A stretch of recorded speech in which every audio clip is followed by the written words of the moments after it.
I was in Holland in a shop called Action and I bought this. I think it's gonna help me with 3D printing. Why and how I gonna explain you now. I saw you also can buy it on Amazon, so you don't have to buy it in Holland. You also can buy it in Amazon or buy it from another brand, of course.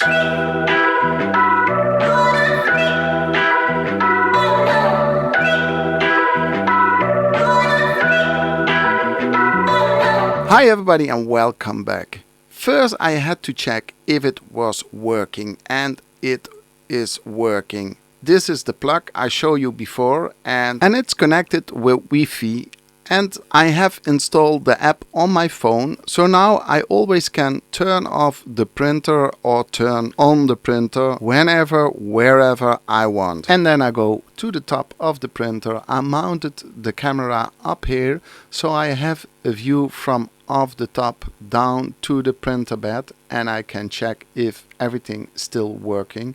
This is more or less the view you have then from the top. I show you later on the view that you have with the camera. And in the meantime I bought another camera and I put it in front of the printer so I can see the display and I can see the printer bed from the front. So now I have two angles where I can check my printer if everything is still working fine.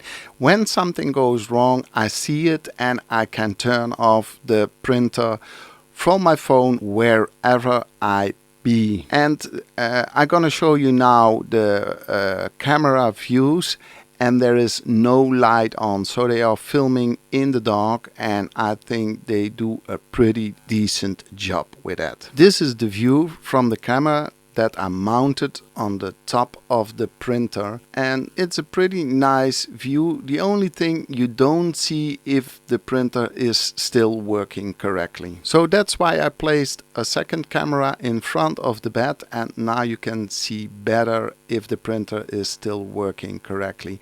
I think when you only want to use one camera like this, I think it's more than enough because you can see everything what is happening. And when the printer stops printing or gets out of PLA, you can turn off the printer with a Wi-Fi power plug and you can shut it off pushing the knob on your telephone.